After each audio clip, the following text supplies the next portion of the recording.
नागपुर के बारे में जो सोचा था वही वही पाया।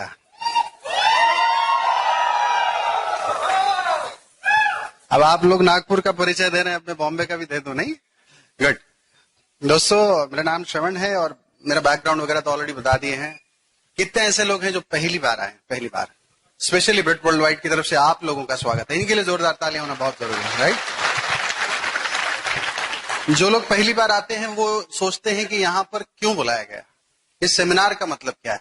सिर्फ दो मैसेज हम देने की कोशिश करते हैं कि अगर ये सेमिनार करने के पीछे या जो भी हम अपना बात करेंगे, हम दो ही मैसेज देने का कोशिश करेंगे। पहला कि अगर हमको इस बिजनेस की जरूरत है तो मुझे ऐसा लगता है कि और भी लोगों को जरूरत है, और अगर इन हालात में हम कर सकते हैं तो कोई भी कर सकता है।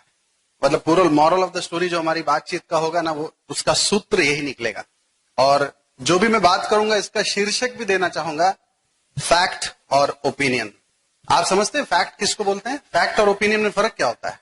फैक्ट कभी बदल नहीं सकता है और ओपिनियन बदल सकता है। आप लोग हमेशा लाइफ में अगर जब कभी भी फैसला करने की बारी आएगी तो आप किसके साथ रहना चाहेंगे, फैक्ट के साथ कि ओपिनियन के साथ?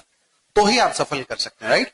सो दोस्तों, मेरा बैकग्राउंड ऐसा है कि पैदाइश बॉम्बे की है, लेकिन उसके पहले और सबसे इंपॉर्टेंट चीज, थैंक्स देना चाहूंगा इस ब्रिट वर्ल्ड वाइड के प्लेटफॉर्म पे लाने के काबिल अगर उस परम पिता ने मुझे उस लायक समझा तो सबसे पहले उनको थैंक्स, और उसके बाद मेरे पेरेंट्स को, उसके बाद इस बिजनेस के मेरे पेरेंट्स को जिनके बारे में बाद में बात करूंगा, और सबसे इंपॉर्टेंट यहाँ की लीडरशिप जिन्होंने मुझे इतना हौसला अफजाई दिया।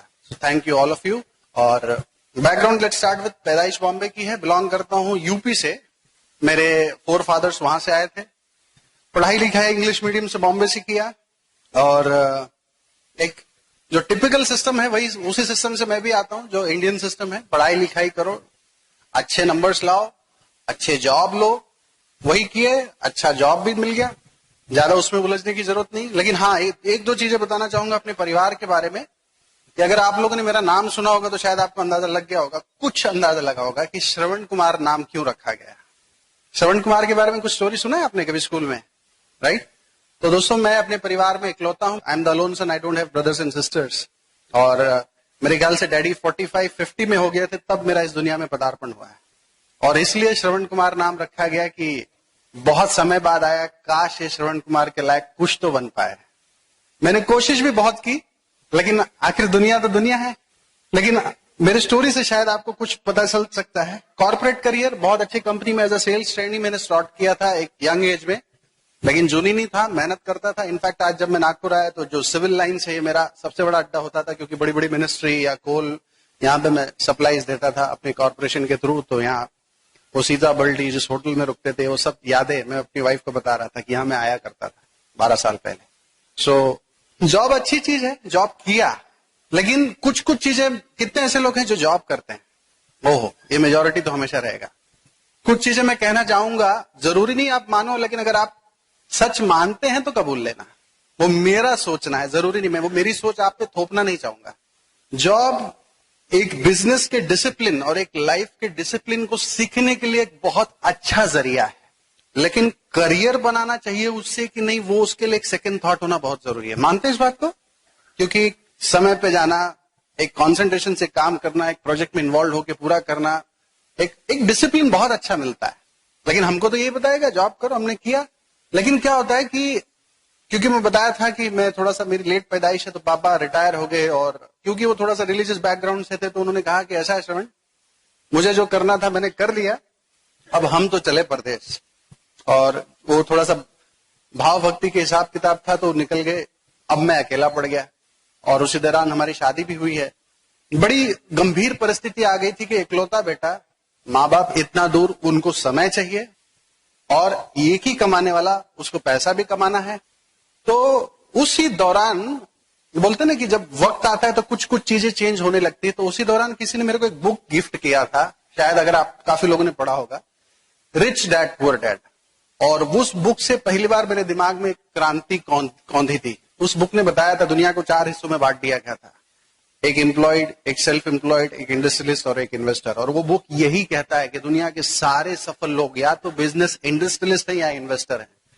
और मैं समझता था कि जॉब करो, top position low, VP, CEO, that is life, वही करना था और मैं वही करता जा रहा था। जबरदस्त प्रमोशन लिया था 4 साल में। लेकिन उस बुक से थोड़ा सा ऐसा लगा कि यार जिस रास्ते पे मैं जा रहा हूं वो एक्चुअल वो जगह नहीं जाती जहां मैं जाना चाहता हूं। क्योंकि अभी तक जाती तो अब तक दुनिया में अभी तक कोई गया होता, लेकिन टॉप के कोई लोग उधर से आए ही नहीं है। तो थोड़ा सा पहली बार लाइफ में डिस्ट्रैक्शन आया और तब से मैं जॉब तो कर रहा था लेकिन कुछ कुछ बिजनेसेस में ट्राई कर रहा था साइड में। अब क्या होता है, बिजनेस तो ट्राई कर रहा था लेकिन बोलते ना कि एक थोड़ा सा लिमिटेशन टाइप आ जाता है लाइफ में। और उस दौरान और एक झटका मुझे लगा कि मेरे जो बॉस थे, उनका नाम मैं नहीं लूंगा, जो करीबन 22 साल से उस कंपनी को सर्व कर रहे थे, और दिन भर में कई में 2 बार उनके मुंह से जाने अनजाने में निकल ही जाता था कि मुझे इतने साल हो गए इस कंपनी को। एक प्राइड फीलिंग के साथ वो बोलते थे। एक दिन उनसे कुछ गलती हो गई और जो उनका 22 साल का करियर था वो 5 मिनट में खत्म हो गया।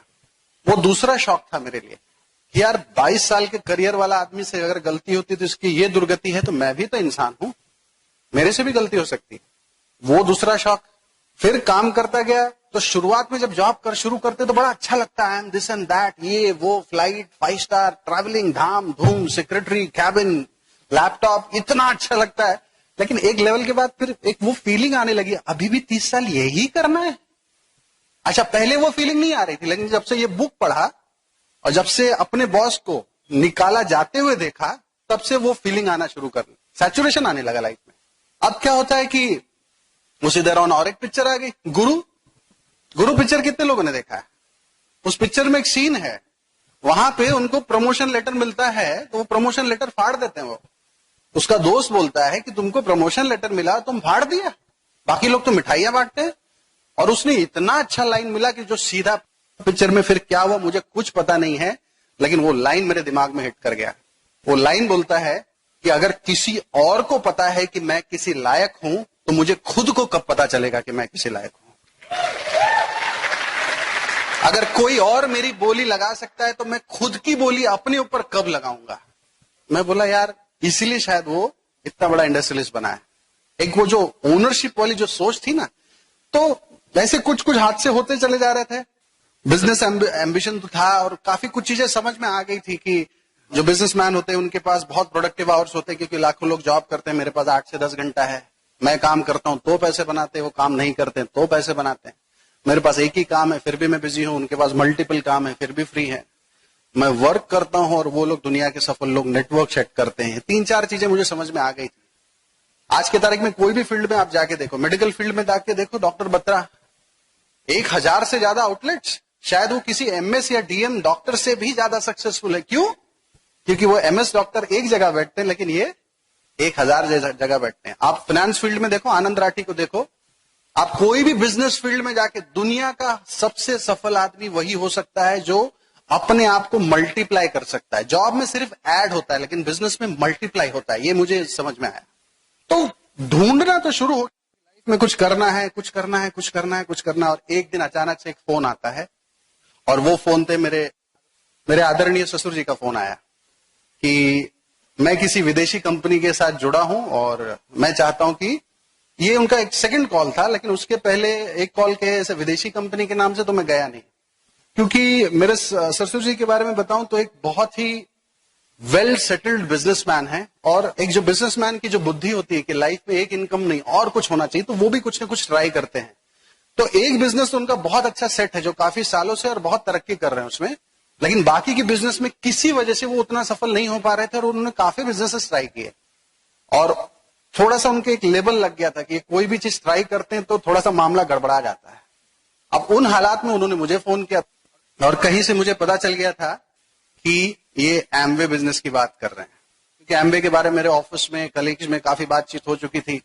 फिर मेरे ससुर जी ने एक नया पैतरा निकाला, क्योंकि उनको पता है कि मैं टूरिंग वूरिंग करता था और जब आके मैं थक जाता था तो घर पे या तो कॉमेडी सीरियल या तो यहाँ पे बॉम्बे में कहीं भी कॉमेडी नाटक होता है तो मैं देखने बहुत जाता था। तो उन्होंने मुझे क्या बोल के बुलाया पता है? एक मराठी का बहुत बढ़िया नाटक। तो मैं मना नहीं कर पाया, बोला चलो ठीक है, नाटक है तो जाएंगे।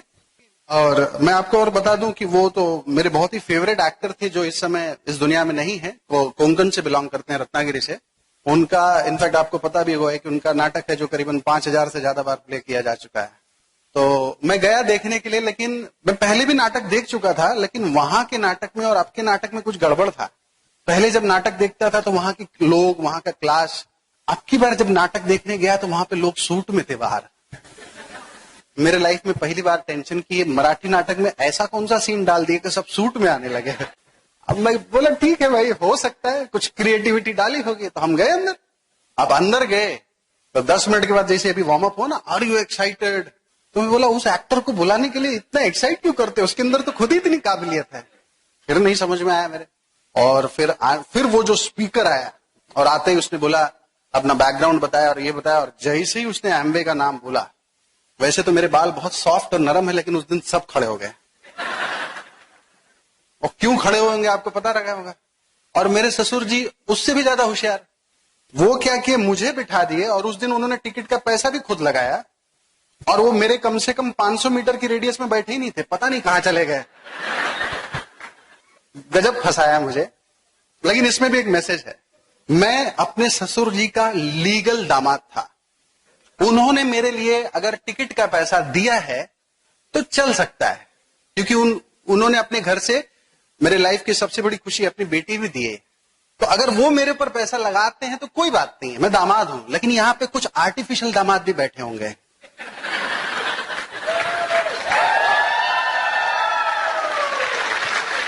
जिनके लिए उनकी अपलाइन ने पैसा लगाया होगा। और वो सिर्फ 3 घंटे का वो लोग एग्रीमेंट करके आते हैं कि हम 3 घंटे के दामाद हैं। अगर उस नियत से कोई भी बैठा होगा तो कृपया करके इस फंक्शन खत्म होने के बाद अगर आपको लगा कि हमने बहुत अच्छे से सीखा और एंजॉय किया, तो पहला काम अपने टिकट का पैसा अपने उस न होने वाले ससुर जी को लौटा देना है। ठीक है, वेरी इंपॉर्टेंट। तो बैठा अंदर। अब जब अंदर आ गया था तो थोड़ा सा क्राउड वगैरह ठीक लग रहा था। तो और खास करके वो स्पीकर को मैं रिलेट कर रहा था, क्योंकि वो अमेरिका से आए थे, वो भी बहुत ही प्रोफाइल बैकग्राउंड से थे। तो बोला अब चलो आए हैं, अब आज देखते हैं क्या ब्रेन वॉश करते हैं। लेकिन जब 3 घंटे बाद जब वो सेमिनार खत्म हुआ, तब जिस माइंडसेट से मैं श्रवण कुमार बन के आया था और जिस माइंडसेट में निकला, उसमें जमीन आसमान का फर्क था।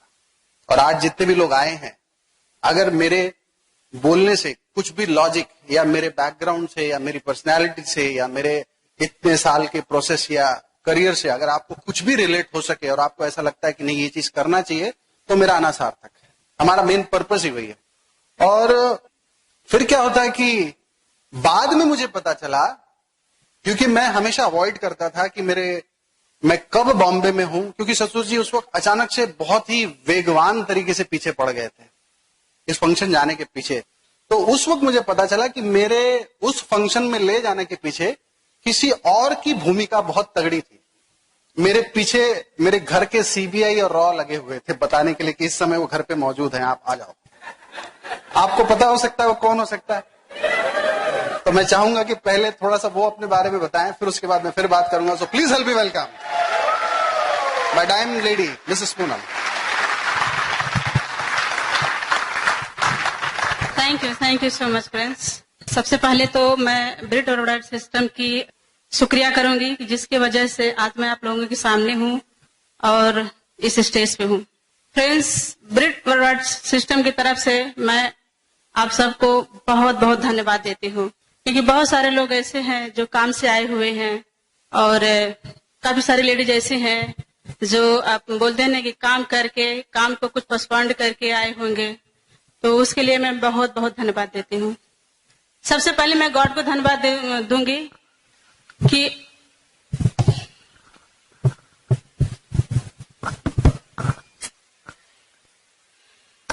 जिन्होंने हमारे लाइफ में एमबे बिजनेस दिया। फ्रेंड्स, मैं बहुत बहुत धन्यवाद मैं भगवान को देती हूँ।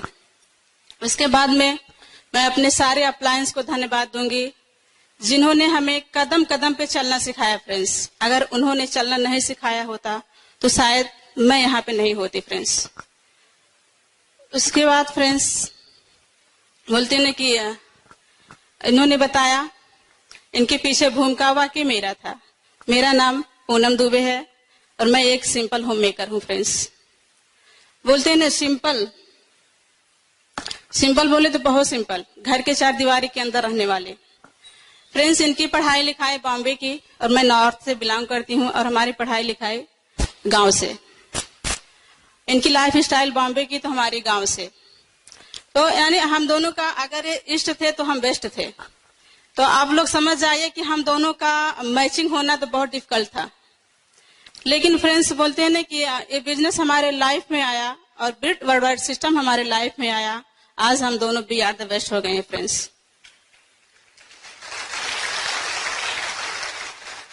बिजनेस के बारे में तो इन्होंने बता ही दिया है।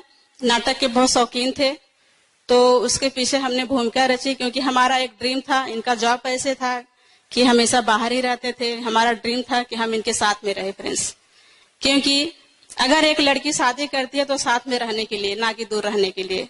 तो हमारी बहुत बड़ा ड्रीम था कि हम दोनों साथ में रहे फ्रेंड्स।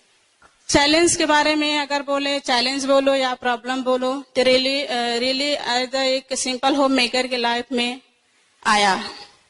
ऐसा था कि घर के चार दीवारी के अंदर रहने वाली मुझे ये भी नहीं मालूम था कि हमारे एरिया का मार्केट कहाँ है, और मुझे ये भी नहीं मालूम था कि हमारे एरिया का स्टेशन कहाँ है। बहुत ही हमारे लिए बहुत डिफिकल्ट था बाहर निकलना फ्रेंड्स। जब मैं बाहर निकलना शुरू किया और मैं स्टेशन पे गई तो इंडिकेटर पे देखा, और जब तक मैं अपनी ट्रेन देखती तब तक हमारी ट्रेन निकल जाती। तो इस तरह से हमने धीरे धीरे समझना शुरू किया, और इनका बहुत बड़ा हाथ है हमको बाहर निकालने के लिए। इन्होंने हमको गाइडेंस करते रहे, हमेशा बोलते रहे पूनम तू जाओ बाहर, अगर कहीं कुछ प्रॉब्लम होता है तो तुम हमारे पास में फोन करना, या तो किसी पुलिस वाले से ही आप पूछ लेना कहाँ जाना है आपको, और किसी से मत पूछना। उसके बाद फ्रेंड्स बोलते हैं कि गांव से आई हुई लड़की, हमारे लिए तो एक ड्रीम था बॉम्बे में आना, तो हमारा ड्रीम पूरा हुआ। लेकिन वही हो गया हमारा ड्रीम कि बॉम्बे टू गांव, गांव टू बॉम्बे, यही हमारा लाइफ रहा है। घूमने फिरने का मुझे बहुत शौक था। जॉब के टाइम पे अकेले जाते थे घूमने, लेकिन हम चार दीवारी के अंदर ही रहते थे। लेकिन आज फ्रेंड्स इस बिजनेस के द्वारा, बोलते हैं पासपोर्ट किसे कहते हैं वो भी नहीं मुझे मालूम था, लेकिन अब पासपोर्ट के हर पन्ने पर कंट्री के वीजे लगे हुए हैं। जब मैंने बिजनेस शुरू किया फ्रेंड्स, बोलते हैं ना एज द लेडीज काफी सारे चैलेंजेस आते हैं, तो हमारे सामने भी आया। जब हमने बिजनेस शुरू किया तो हमारे लाइफ में 7 साल के बाद में हमारा बेटा आया शिवम, और वो 3 महीने का था। तो 3 महीने का लड़का छोड़कर बाहर निकलना हमारे लिए बहुत डिफिकल्ट था। लेकिन फ्रेंड्स हमने उसको ड्रीम ही बना लिया अपना। मैं ये सोची कि अगर मुझे करना है बिजनेस तो मेरे बेटे के लिए करना है, क्योंकि मैं नहीं चाहती हूँ कि हमारा बेटा जो लाइफ हमने देखा वही लाइफ हमारा बेटा भी देखे। तो हमने उसके लिए स्टार्ट किया फ्रेंड्स। और बोलते हैं ना कि अगर आपका कोई भी ड्रीम स्ट्रांग है तो ये बिजनेस करने में बहुत अच्छा लगेगा फ्रेंड्स। शॉपिंग बोलते ना, खरीदारी की टाइम आती थी, कुछ लेने का टाइम आता था तो हमको पॉकेट देखना पड़ता था। लेकिन आज इस बिजनेस के थ्रू जो हमें पसंद आता है हम वही लेकर आते हैं फ्रेंड्स। ऐसे ही छोटे छोटे काम हमने किया है और करते गए। बोलते हैं ना कि एवरीडे एक नया चैलेंज आया, और एवरीडे एक नए चैलेंज के साथ हमने उसको एंजॉय भी किया, बर्डन नहीं लिया, एंजॉय करते हुए इस बिजनेस को किया। फ्रेंड्स बोलते हैं कि हमने एक बुक में पढ़ा था कि हमारा और आपका जीवन बच्चे और फैमिली के लिए या तो एक चेतावनी बनेगा या तो एक मिसाल बनेगा। फ्रेंड्स हमने अपना जीवन चेतावनी नहीं बनाया, हमने अपना जीवन मिसाल बनाया ताकि हमारा बच्चा हमको फॉलो कर सके। ऐसे ही छोटे छोटे काम हमने किया फ्रेंड्स। और उसके बाद में फ्रेंड्स मैं यही बोलूंगी लास्ट में कि जो कल बीत गया उसको तो हम ला नहीं सकते हैं, लेकिन आने वाला कल हम जरूर बदल सकते हैं इस बिजनेस के थ्रू। कैसे बदल सकते हैं, कैसे बदलना है, वो हम आपको सेकंड पार्ट में बताएंगे। Thank you so much.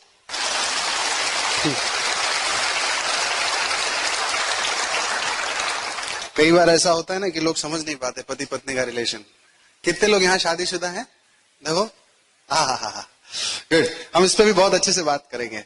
In fact मैं इस प्रेजेंटेशन को मैंने आज खास करके कुछ अलग अलग तरीके से डिवाइड किया। मेरा बैकग्राउंड ऐसा था, इस तरह से बिजनेस में बुलाना हुआ, बिजनेस देखा, समझ में भी आया, लेकिन फिर कुछ चीजें मुझे रोकना शुरू कर दी थी। जो सबसे पहला था वो मेरा आइडेंटिटी, और उस आइडेंटिटी में हम सब आते हैं।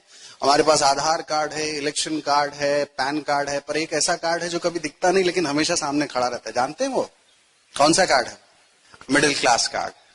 कितने लोग मानते हैं अपने आप को कि हम मिडिल क्लास, और कितने लोग को डाउट है? एक कहीं सुना था जिसको डाउट है कि हम मिडिल क्लास है कि नहीं, वो पक्का मिडिल क्लास का। चाहे आप हायर बोलो, चाहे मिडिल बोलो, चाहे लोअर बोलो, चक्कर वही हो रहा है। अब मिडिल क्लास का डेफिनेशन क्या है? दुनिया को दिखाने के लिए सब कुछ है, घर में रात में बैठो तो दर्द है, यही मिडिल क्लास। सही है कि नहीं? दूसरी बात, मिडिल क्लास को और एक चीज का आफत रहता है, होता है स्टेटस। स्टेटस का भी मैंने कई डेफिनेशन सुना है। ऐसी चीज खरीदो जिसको शायद आपको जरूरत नहीं है, ऐसे पैसे से खरीदो जो शायद अभी आपके पास नहीं है, उन लोगों के लिए खरीदो जिनको आप पसंद नहीं करते हो। नहीं समझे? कभी कभी बच्चा पैदा होता है तो हंसता क्यों पता है आपको? पिछले जन्म का जोक अब क्लियर हुआ है। तो कुछ लोग जब रास्ते में जाएंगे बोलेंगे अरे अब समझ में आया, ऐसे बोला था। होता है ऐसे, सब चीज एक साथ समझ में आ जाए तो वो भी गड़बड़ है। मिडिल क्लास के पास दो चीज होती है, एक होता है हार्ट जो आगे होता है, एक होता है पॉकेट जो पीछे होता है। ये धड़कता है, ये चाहते रहता है, और ये पीछे से पिन मार के उसको फोड़ते रहता है। लाइफ ऐसे ही खत्म हो जाती है। ऐसे होता है कि नहीं? बड़ा घर ना छोटा, बड़ी गाड़ी ना छोटी, हायर एजुकेशन ना करवाएगा सब, लेकिन उस तरीके से नहीं जिस तरीके से इसने चाहा था, उस तरीके से जिसने इसने चाहा था, इसलिए पीछे रहता है, दिखता नहीं है। काम बहुत तगड़ा करता है। और मिडिल क्लास का ऐसे ही लाइफ चला जाता है। और क्या होता है कि लॉजिकली मैं ये भी समझाने की कोशिश करूंगा कि एक हायर मिडिल क्लास या मिडिल क्लास या लोअर मिडिल क्लास वाला आदमी एमवे बिजनेस क्यों करना चाहिए। क्योंकि मैं ऑलरेडी एक सॉफ्टवेयर बिजनेस में था, इनफैक्ट हूं, लेकिन उस बिजनेस में वो रिच डैड बुक पढ़ने के बाद समझ में आया कि मैं बिजनेसमैन नहीं हूं, मैं तो सेल्फ एम्प्लॉयड हूं। कैसे पता चले कि आप बिजनेसमैन हो कि सेल्फ एम्प्लॉयड? अगर आप काम करना बंद कर दें, शटर बंद हो जाए, आपका मोबाइल बंद हो जाए, आपका लैपटॉप बंद हो जाए 1 साल के लिए, और अगर टर्नओवर गिरने लगे तो आप बिजनेसमैन थोड़ी, आप सेल्फ एम्प्लॉयड। लेकिन आपका सब कुछ बंद है फिर भी टर्नओवर बढ़ रहा है तो आप बिजनेसमैन है। और मेरे को उस तरीके का बिजनेसमैन बनना था जिसके पास वो तीनों चीज होती है, money, time and security. Amway business समझ में आया, लेकिन कुछ 8-10 सवाल थे जिसका जवाब आप सब भी ढूंढते हैं और मैं भी ढूंढ रहा था, और मुझे मिला, इसलिए हमने बिजनेस बिल्ड किया। पहला सवाल, कोई भी बड़ा बिजनेस खड़ा करने के लिए, और मैं हमेशा कंपेयर करता हूं अपने सॉफ्टवेयर बिजनेस से, इन्वेस्टमेंट चाहिए। वहां पे लाखों रुपया लगे, यहां कितना लगा? 0। दूसरा सवाल, रिस्क, जब लाखों लगा तो रिस्क है, यहां पे जब लगा ही नहीं तो रिस्क कितना है? 0। तीसरा सवाल, मेरे इज्जत पे दाग। आप मुझे बताओ जब आप एमवे बिजनेस शुरू करते हो तो आपको कितना पैसा लगाना है? 0। अगर आपने किसी दोस्त को बताया तो उसको कितना पैसा लगाना है? तो कल को कितने लोग आपके ऊपर उंगली उठाएंगे कि आपने फंसाया? इनके प्रोडक्ट का एक खासियत आप जानते हैं कि अगर प्रोडक्ट 30% के अंदर अगर आप यूज करके लौटा देते हैं तो पूरा पैसे का मनी बैक गारंटी है, जानते हैं? तो किसी प्रोडक्ट को अगर आप किसी को दोस्त देते हैं और अगर उसको पसंद नहीं आया तो वो लौटाएगा तो पूरा पैसा वापस मिलेगा कि नहीं? तो यही है ब्रांड है। और एक स्वाभिमानी इंसान के पास 2 चॉइस दीजिए आप, या पैसा या सेल्फ रिस्पेक्ट, तो सबसे पहले वो सेल्फ रिस्पेक्ट चुनता है। और मैं इस बिजनेस में सबसे पहले इसीलिए आया कि इस बिजनेस में मेरे को मेरे इज्जत पे दाग लगता हुआ नहीं दिखा, तो वो मेरे लिए बहुत अच्छा था। फिर उसके बाद बिजनेस बिल्ड करने के लिए किस चीजों की जरूरत होती है? या प्रोडक्ट या सर्विसेज, दो ही चीज बिकते हैं दुनिया में। मेरे पास सॉफ्टवेयर एक प्रोडक्ट था, यहां पर देखता हूं तो एमवे के खुद के 450 प्रोडक्ट। मेरे पास एक प्रोडक्ट था जिसको कल को कोई भी कंपटीशन में हरा सकता था, क्योंकि मैंने उसको पेटेंट या ऐसा कोई सिंबलाइज नहीं कराया था, लेकिन यहां पे इनके खुद के 1000 से ज्यादा इंटरनेशनल पेटेंट रजिस्टर्ड है, कोई टक्कर लेने की हिम्मत नहीं करता है। इनके खुद के home care, personal care, skin care, health care, water purification, air purification, सारे रेंजेस इनके खुद के हैं। और दूसरी बात, जो प्रोडक्ट ये खुद नहीं बनाते उसके साथ इनके साथ तो काफी प्रोडक्ट्स, लगभग लाखों प्रोडक्ट्स के टाइप्स हैं। आप कोई भी इंडस्ट्री पूछिए, वो एमवे के पास है इस समय। कई बार लोग पूछते हैं आपके पास कौन सा प्रोडक्ट है, मैं बोलता हूं उल्टा पूछो, कौन सा नहीं है। इनफैक्ट देखिए, मैं आज एक बुक भी लाया हूं, ये है आपका इंडिया का कैटलॉग। इसको तो ये आप जानने पहचानते हैं? कितने लोग इस बुक को कभी हाथ में उठाया है? हाँ, ये देखिए, ये अमेरिका का कैटलॉग है, ये लंदन का कैटलॉग है। क्या होने वाला है? तो ये सब चीजें, मैं तो ट्रैवल कर रहा था, मुझे ये सब चीजें पता थी, ये तो होगा। तो पहली बात, प्रोडक्ट एंड सर्विसेज का टेंशन नहीं था, सारे प्रोडक्ट्स ऑलरेडी अवेलेबल है मेरे पास। उसके बाद मेरे को चिंता थी कि मैं बॉम्बे में रहता हूं और मुझे एक इंडिया लेवल पे या इंटरनेशनल लेवल पे बिजनेस बिल्ड करना है, तो सॉफ्टवेयर बिजनेस में मुझे किस कदर ट्रैवलिंग करना पड़ता था, किस कदर वो मैन पावर, सेल टैक्स, ये टैक्स, अकाउंट्स हैंडलिंग करना पड़ता था। यहां पे तो मुझे पता चला कि एमवे बोलती है कि अगर आपको सिर्फ इंडिया में बिजनेस बिल्ड करना है तो हम 15 साल से 12,000 पिन कोड्स को कवर करते हैं, आपको कहीं जाने की जरूरत नहीं पड़ेगा, प्रोडक्ट हम पहुंचाएंगे। अगर आपको वर्ल्ड वाइड बिजनेस करना है तो हम 54 साल से 108 कंट्रीज को कवर करते हैं। मैं बोला यार ये तो बहुत बहुत अच्छी बात है, अगर मैं बॉम्बे में बैठे इतना बड़ा मैं एम्पायर संभाल सकूं तो नथिंग लाइक इट, क्योंकि उनका इंफ्रास्ट्रक्चर और लॉजिस्टिक्स ऑलरेडी तैयार था। कुछ लोग बोलते हैं ना आप एमबीए में क्यों आए, मैं आज आपको लॉजिकल रीजन बता रहा हूं, क्योंकि मैं एक बिजनेस करता था और यहां पे मैं कंपेयर कर रहा हूं। फिर उसके बाद सवाल आई कि सब कुछ सीखो, एक मिडिल क्लास आदमी कहीं ना कहीं वो रोजी रोटी में उलझा हुआ है, वो उसको डिस्टर्ब तो नहीं कर सकता है ना। तो एक बिजी आदमी, और वो भी खास करके मेरे जैसा बिजी आदमी जो महीने का 25 दिन घर पे ही नहीं रहता था। आप तो सुबह निकल के रात को आ जाते हैं ना, मेरा तो टूरिंग ऐसा था कि मैं निकल जाता था तो 25 दिन घर ही नहीं आता था। Travelling, airport to airport, hotel to hotel, यही तो किया है।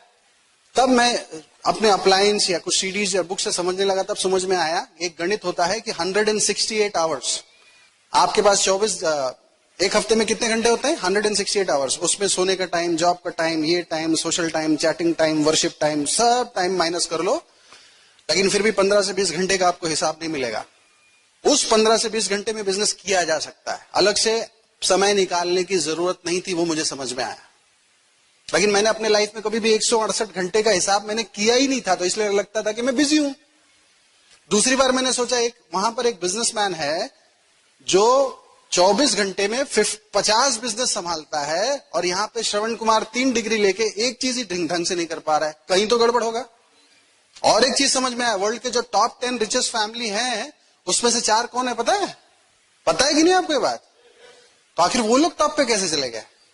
तो कुछ चीजें उनको पता थी जो मुझे नहीं पता थी, जो मुझे यहां पर आके पता चलना शुरू हुआ।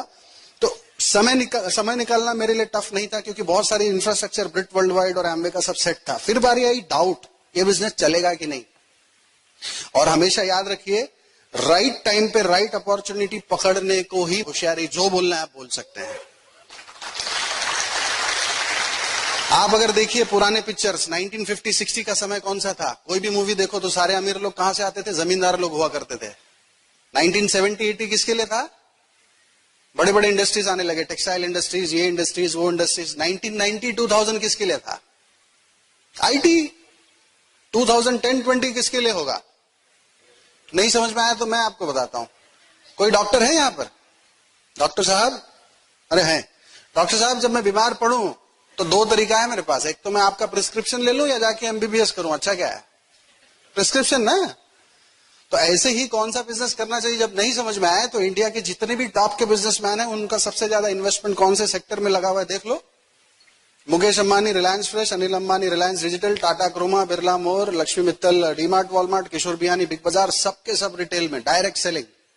एक मैन्युफैक्चरर जब कंज्यूमर के पास डायरेक्ट जा रहा है, आज के तारीख में आपका टाटा स्काई या कोई भी जो है ना केबल वाला, वो केबल के थ्रू नहीं आता, वो डायरेक्ट आ रहे हैं।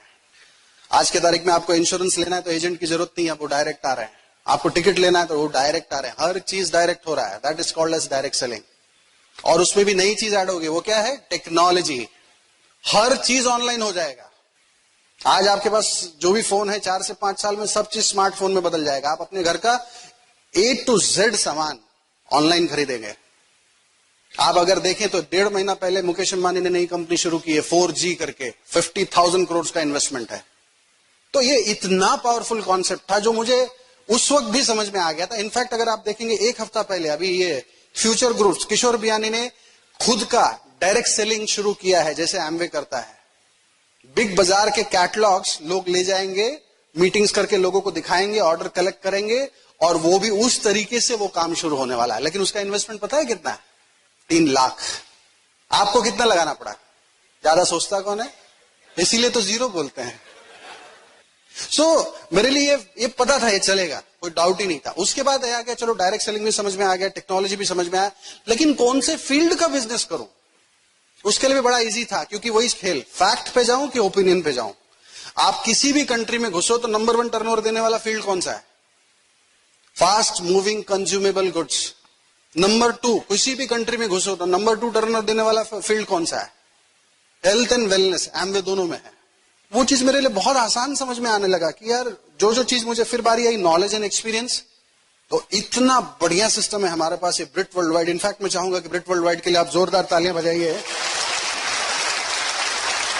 कि आप बॉम्बे में बैठते हैं लेकिन आपका नेटवर्क पूरे इंडिया में, इंडिया के बाहर आप कहीं भी फैला दो, लेकिन इनका जो एजुकेशन सिस्टम है या जो इनका वर्किंग पैटर्न है, आपको कम से कम ट्रैवल और कम से कम एक्सपेंस में बहुत बड़ा एम्पायर खड़ा करने का उनका इंफ्रास्ट्रक्चर है। क्योंकि मुझे पता है ना कि मुझे खाली बॉम्बे टू बैंगलोर भी जाके अगर किसी को खड़ा करना था तो मेरा क्या खर्चा लगता था, और आज बिकॉज ऑफ दिस सिस्टम मुझे आज पूरे इंडिया में बिजनेस बिल्ड करते वक्त मेरा कितना, तो मैं हमेशा कंपेयर किया तो वो समझ में आया। फिर दूसरा आता है रीजन एंड विजन। कभी भी क्या होता है, एक समय, फ्यूचर क्या है। 15 साल पहले आपको बोला होता पानी बेचते हैं, मानते मेरी बात, हंस दिए होते पानी बेचने निकला है, ले जाओ एक बाल्टी मेरे घर से। लेकिन आज बिस्लरी आप जानते हैं। एक चीज मुझे बताओ कि उस वक्त जिसने भी शुरू किया होता तो उस वक्त लोगों ने बहुत अच्छा बोला होगा ना, क्या कॉन्सेप्ट है, शुरू कर। कभी भी बिजनेस कब शुरू करना चाहिए, जब लोग हंसें तब, कि जब लोग समझ जाए तब। 15 साल पहले आपको बोला होता चलो 16 रुपए इनकमिंग है, मोबाइल का बिजनेस शुरू करते हैं, टेलीकम्युनिकेशन का, आप मानते हैं? आज मोबाइल क्या हो गया, Bill Gates number 2 because of telecom आया है। तो फ्यूचर है, ऐसे ही ई कॉमर्स एक फ्यूचर है जो होगा। पहले लोग बोलते थे आप एमवे कर रहे हो, अब यही लोग बोलेंगे आपने एमवे नहीं किया अभी तक। सुर बदलते हैं, देखा है लोगों का। ये बिजनेस में उतना दम है कि अच्छे अच्छे सुर ताल बदलवा देगा थोड़े दिन में, तो होगा। तो knowledge as an experience Brit World Wide system का था। उसके बाद आता है ना कि ब्रिट वर्ल्ड वाइड की जो सबसे बड़ी खासियत यह है कि वो रिलेटिबिलिटी। कई बार क्योंकि मैं प्रोफेशनल था, मेरे ग्रुप में भी अगर आप देखेंगे बहुत प्रोफेशनल, बहुत बड़े बड़े बिजनेसमैन हैं, उनका स्टार्टिंग हिच ही था कि मैं क्यों करूं। लेकिन अगर आप एक एक फील्ड का नाम लें, आप बैंकर का नाम लें तो हमारे पास सिटी बैंक्स के वाइस प्रेसिडेंट है Kulin Desai, he is a diamond in America. अगर आप होटेलियर का नाम लें तो we have Anil Shetty, he is a diamond. अगर आप फिल्म इंडस्ट्री से नाम लें तो we have Pankaj Titoria, he is a diamond. आप यंगस्टर का एक पढ़ते हुए बच्चे का नाम लें जिन्होंने बिजनेस में आके डायमंड चला गया तो वो है राजा नरेन। अगर आप एक पीएचडी साइंटिस्ट का नाम लें तो we have doctor Kanti Gala. आप फाइनेंस के एक्सपर्ट का नाम लेते वी हैव जॉन सस्टीना, अमेरिकन गवर्नमेंट के फाइनेंस प्लानर बन चुके हैं। तो किसी भी फील्ड का, आप लॉ का फील्ड, आप हमारे सूरत के एक diamond mister Jayesh Verma, is a very big industrialist. तो किसी भी फील्ड का आप नाम ले कि यार ये फील्ड वाले थोड़ी ना आते होंगे, आप खाली नाम लेके दो, हम सैकड़ों दिखाएंगे आपको जो ये बिजनेस कर रहे हैं और सक्सेसफुली कर रहे हैं। तो ये रिलेटिबिलिटी, मुझे आईटी की बात करो तो एक से एक आईटी, कुमार शिवराम है, डबल डायमंड है, देन राज शाह है, बॉम्बे में कितने सारे, Ankur Gupta, lot of people in IT. तो हर फील्ड के लोगों को, आप पढ़े लिखे लोगों का नाम लो तो नोबेल प्राइज से नॉमिनेटेड किए गए डॉक्टर हेल्यू बॉल, he is executive diamond in Amway. In fact America की बात छोड़ो, इंडिया की बात करो, आप जानते हैं नांदेड़ के mister Rajaram more, he is a founders diamond. कितने डिग्री है उनके पास, कब अगर आप उनका सीडी देखेंगे तो 4 मिनट तो उनका डिग्री में जाता है बताने में। तो हर कैलिबर के लोगों को इस बिजनेस में आना अच्छा लगता है because of such a wonderful corporation, such a wonderful product and such a wonderful system. इसलिए वो लोग आते हैं क्योंकि उनको अपना फ्यूचर समझ में आ रहा है। और जो सबसे खतरनाक सवाल मेरे लिए था वो ये है कि मैं तो अकेला हूं, मुझे मदद कौन करेगा। और ऐसे टाइम पे इतना अच्छा जवाब मुझे मिला जो आप सबके पास है। हो सके तो पहचानने की कोशिश करो। अब तक आपने ताली बजाया नहीं बजाया मुझे नहीं पता, लेकिन अब जब मैं एक नाम लूंगा तो आपको ताली बजाना पड़ेगा, क्योंकि अब मैं अपने अपलायंस का नाम लेने जा रहा हूं जिनके वजह से जो कुछ भी हो। और मैं स्टार्ट करता हूं तो very powerful couple, in fact Poonam के साथ जो सीबीआई और रॉ का काम करते थे ना मेरे पीछे, जब मैं बिजनेस में नहीं आया था, मेरे से 2 साल छोटे हैं, is younger to me but he is a founder emerald, Shyam Sundar और Archana Singh, very powerful. In fact maths के बहुत बड़े प्रकांड पंडित उनको मैं मानता हूं। I don't know any distributor in this Amway business जिनको हर प्रोडक्ट का पीवी, ही नोज दैट। और उनकी wife Archana, she is one of her best friend, मतलब बोलते ना ये घर का जो माहौल। फिर उसके बाद ऊपर आते हैं, you know them, you know him very well, आप उनको रिस्पेक्ट भी करते हैं। इनफैक्ट पेशेंस के पहाड़, दुनिया का कितना भी बड़ा आप इशू लेके जाओ लेकिन एक स्माइल से हर चीज को टालने में जो ताकत रखते हैं, और उनके वजह से लगता है कि चैलेंजेस कुछ नहीं। He is none other than first diamond from Mumbai, Vijay Prakash and Madhavi Gupta.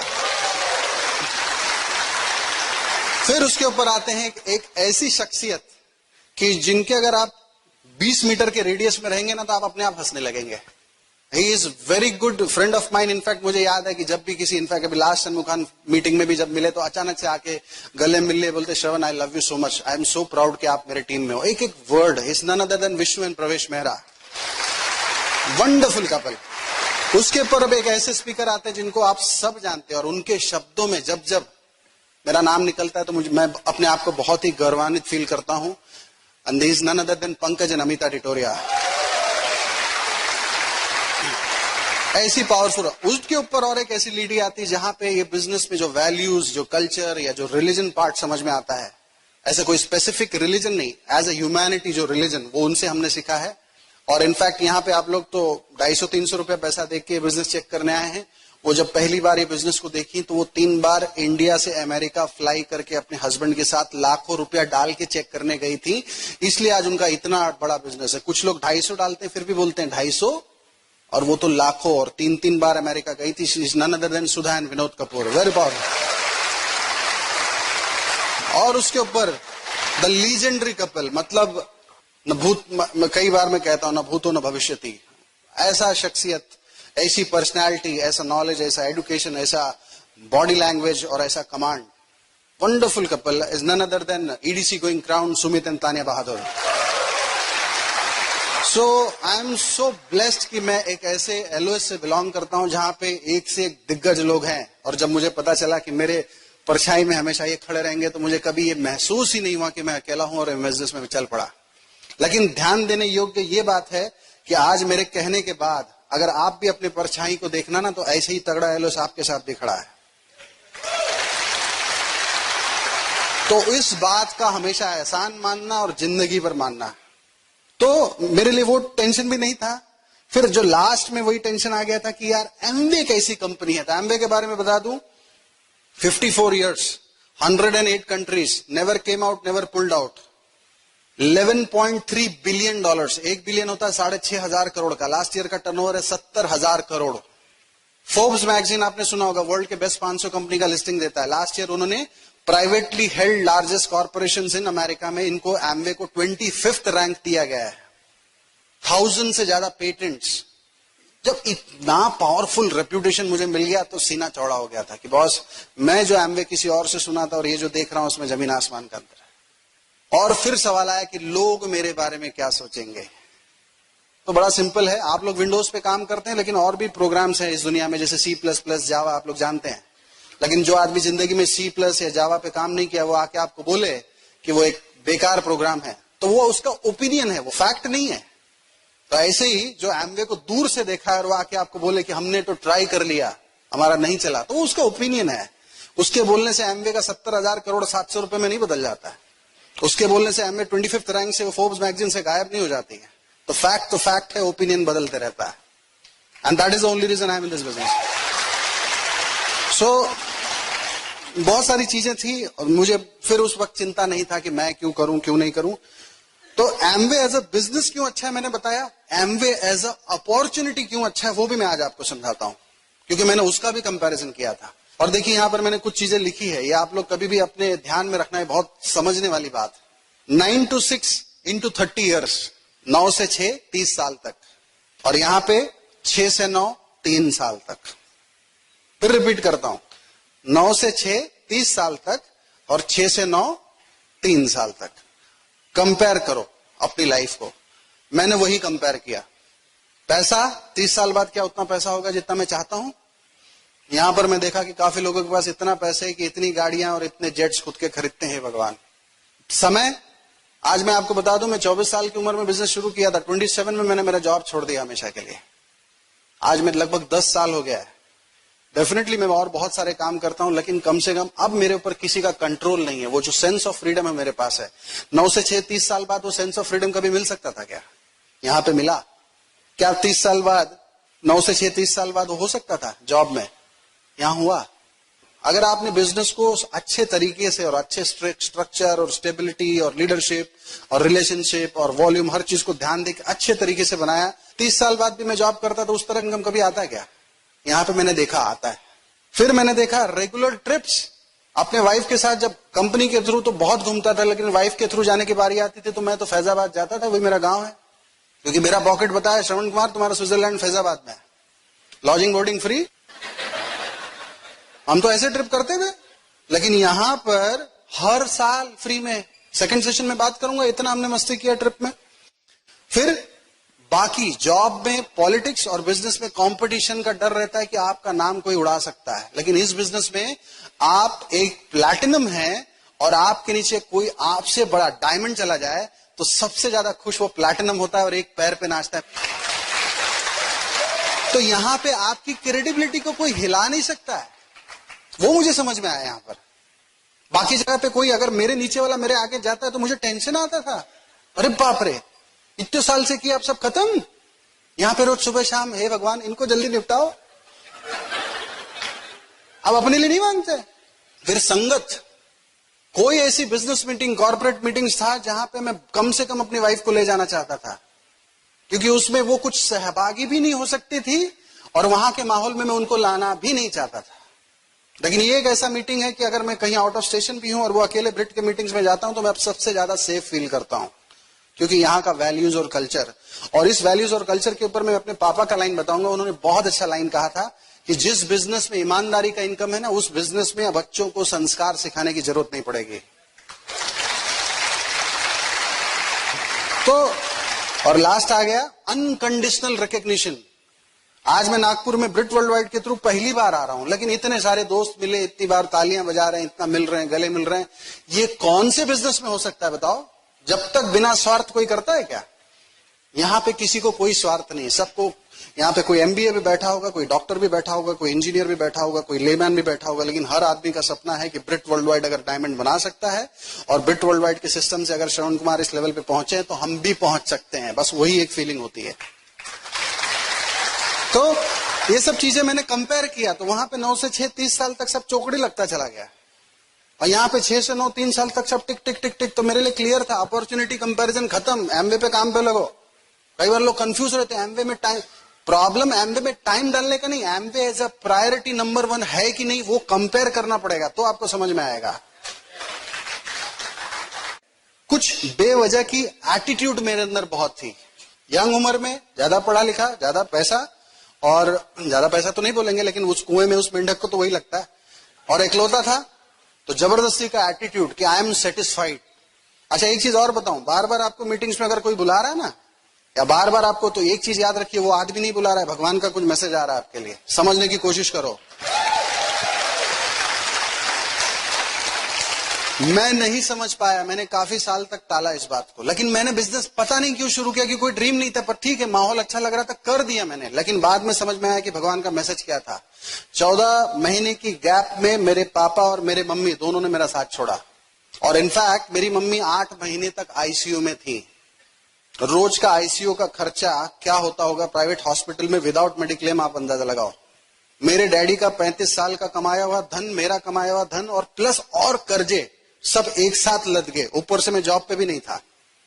इतना भयंकर फाइनेंस का सिचुएशन घर में आया था, लेकिन थैंक्स टू दिस बिजनेस कि मैं एक लेवल तक बिल्ड कर चुका था कि मुझे कम से कम ऊपर उठा के तो ले आया। यहां तक तो डूबा लेकिन यहां तक नहीं डूबने दिया, बिकॉज ऑफ दिस सिस्टम। तो अगर ये आप मान लो किसी के इंसान के थ्रू, नहीं तो फिर भगवान ऐसे मनवाता है जैसे मुझे मनवाया गया कि करो ये बिजनेस।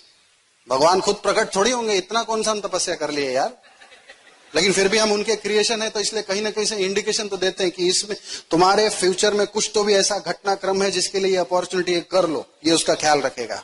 तो समझने की कोशिश करो। फिर बारी आती है, मुझे ज्यादा पैसे की जरूरत नहीं है। ये कौन आदमी बोलता है? हाँ, आपको जवाब पता है। मैं आपको एक चीज और बताता हूं, मैं हमेशा कहता हूं पैसा खूब कमाना चाहिए। क्यों कमाना चाहिए मालूम है? एक बुक मैंने पढ़ा था कि अगर 1000 रुपया कहीं रोड पे गिरा हुआ है और ईमानदार आदमी क्रॉस करेगा तो वो नहीं उठाएगा। क्यों? पाप लगेगा, वो ऐसा सोचता है। लेकिन उस बुक ने बताया कि अगर तुम्हारी नीयत साफ है तो तुम उठाओ उस पैसे को, क्योंकि तुम अपने लिए नहीं खर्चा करोगे, किसी और के लिए काम आओगे। तुम उठाओ, लेकिन नहीं तो अगर तुमने छोड़ दिया तो तुम्हारे पीछे कोई बेईमान आदमी आ रहा है, वो उठा लेगा और वो उसका क्या करेगा देखो। तो इसलिए खूब पैसा कमाओ। अगर आपका पेट भरा रहेगा तो, क्योंकि आपका नीयत साफ है, तो आप दूसरे के काम आओगे। तो बेवजह का जो एटीट्यूड होता था ना, वो मेरा सब निकलता चला गया सिस्टम में रहते रहते। फिर कई बार होता था कि मैं असिस्टेंट जनरल मैनेजर, मैं साबुन बेचूंगा, प्रोफेशनल्स। एक कैसेट में सुना कि एक कमजोर शेर, लायन, जो जंगल में है वो ज्यादा सुखी है ना कि वो एक मजबूत शेर जो पिंजड़े में है। क्योंकि वो अपने मर्जी से शिकार करता है और जब मन करता है तब खाता है। इनको तो जब मिलेगा तब खाएंगे। तो मुझे समझ में आ गया, प्रोफेशनल हूं लेकिन बिजनेसमैन बनना है यार। और दुनिया के सारे बड़े इंडस्ट्रियलिस्ट लोग एफएमसीजी पे ही ध्यान देते हैं और बाकायदा दिखा दिखा के बात करते हैं।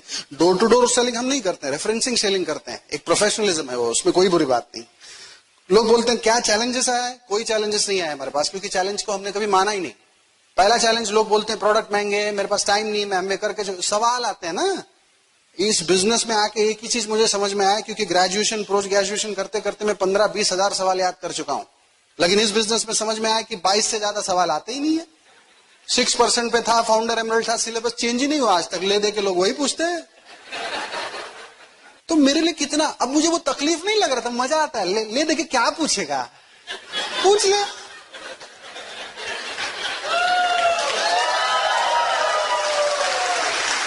I enjoyed this business like anything. सवाल का कोई, फिर कई बार बोलते हैं कि आपने अपने आप को कैसे हैंडल किया? बिल्कुल हैंडल नहीं किया, क्योंकि मुझे पता था मैं जीतने वाला हूं। लास्ट बॉल पे 5 रन चाहिए और मिस्टर एकदम सिंपल सा जो बॉलर होता है इंडियन बैट्समैन का, वो बैटिंग कर रहा है और हमारी हालत कैसे होती है कि ये तो आज मरवा के छोड़ेगा, लेकिन उसके बॉल लग जाता है, छक्का मार देता है, इंडिया जीत गई। लेकिन कहीं दूर से कोई देख रहा था, जो मैच देख नहीं पाया, लेकिन रास्ते तक आते आते उसको पता चल गया कि इंडिया जीत गई है। अब हाईलाइट देख रहा है, लेकिन तब भी वही सिचुएशन है, एक बॉल पे 5 रन चाहिए। अब उसको टेंशन है क्या? क्यों? उसको पता है इंडिया जीत गई है। तो ये ब्रिट वर्ल्ड वाइड सिस्टम में मेरी अपलाइन यही बता रहा था, इस रास्ते पे जाओ, तुम तो जीत चुके हो, ये सब छोड़ो। तो फिर बारी आई कि हैंडलिंग सोशलाइजिंग। आपकी सोशल लाइफ नहीं थी क्या? थी ना, लेकिन सोशल लाइफ में मैंने कुछ पंगा लिया था, आप चाहो तो ले सकते हो अगर पसंद आए। जब विजिटिंग कोई भी ग्रीटिंग्स का इनविटे वो आता है ना, शादी ब्याह जो भी वॉट एवर, तो उसमें जो डेट होता है ना 7 से 10 इसके बीच में आओ, तो उसको मैं इंसल्ट का टाइम मानता हूं। मैं 10 के बाद जाता हूं। बड़ा सिंपल है मेरा कैंडिडेट। 7 से 10 जाओगे, दूल्हा दुल्हन खड़े हैं, आप आए, आपने जो पावती पकड़ाना था पकड़ा दिया और तुरंत भगाता है वो, जाओ जाओ खा लो खा लो, एक फोटो मार के। और 4 घंटे से सजा और मुश्किल से 1 मिनट खड़ा नहीं किया। तुम दूल्हा है, तुमसे ज्यादा तो हम सज के आया है। लेकिन फिर हम क्या करते हैं, 10 साढ़े 10 के बाद जाते हैं। सब चले गए, शादी में मिलने किससे जाते हैं? दूल्हे से। सबसे लास्ट तक रुकता कौन है? लास्ट में परिवार को लेकर खाना खाने बैठता है। आप पहुंच जाओगे तो आपको भी लेके आओ, आओ साहब इधर ही बैठो। अब लास्ट में बैठ रहे तो 1 घंटे तक मेरा शूटिंग हो रहा है। तो जो लोग मेरे दोस्त लोग आते हैं ना, बोलते हैं ये तो आया ही नहीं। बोले हम तो इतना देर थे, हमारा एक फोटो और ये तो आया ही नहीं पूरा, इसका 1 घंटे का कवरेज। बोस खेल इधर का है। उसने ठान लिया शादी करने का, तुमने अभी तक डायमंड जाने का ठाना है क्या? कोई सोशलाइजिंग मिस नहीं किया, लेकिन तरीके से किया, अपना बिजनेस प्लान या डेमो छोड़ के नहीं किया। बहुत सारी चीजें थी। फिर बारी आई कि आपने, लोग आपको जब मना करते थे, ये करते थे वो करते थे, तब आप कैसे करते थे? कुछ नहीं करते थे यार। आज बारिश था ना नागपुर में, तो कुछ मेंढक निकले होंगे। उस मेंढक के पीछे जाके आप लकड़ी से ऐसे खोदो तो क्या करेगा? जम मारेगा उधर, फिर खोदो, जम मारेगा उधर। किसी शेर को जाके खोदो,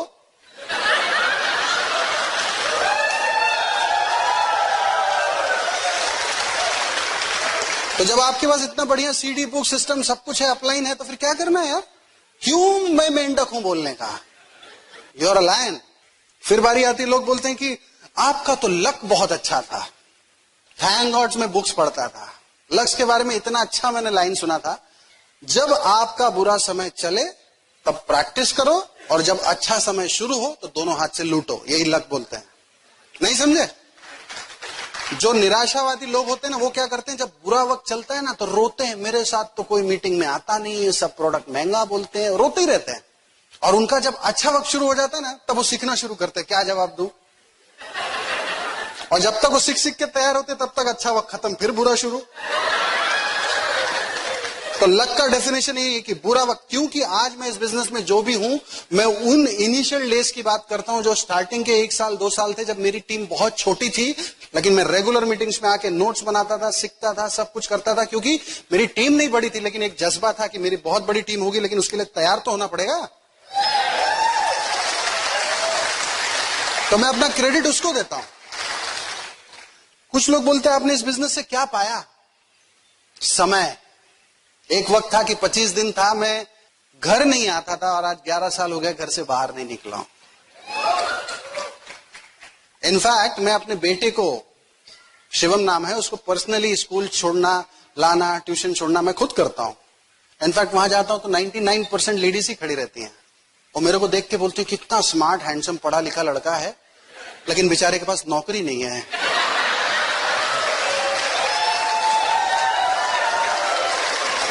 हम मन में बोलता है, मन में बोलना पड़ेगा ना, हमको तो यहाँ कार्डिनल रूल सिखाते हैं। हम बोलता है तुम्हारे पास रॉयल्टी नहीं है, क्या करें। But I enjoy it. इस बिजनेस में मेरा नाम श्रवण कुमार सार्थक हुआ। मैं आपको बताऊं, खास करके जो यंगस्टर्स हैं उनके लिए एक ड्रीम देना चाहूंगा कि आपका सबसे बड़ा ड्रीम आपके पेरेंट्स होने चाहिए, कि आप उनके जीते जी एक सफलता का रूप उनके सामने कायम करो, ताकि उनको आप कितना भी पैसा दोगे उससे उनको संतुष्टि नहीं होगी, लेकिन अगर वो आपको सफल देखेंगे तो बहुत सुखी हो जाएंगे।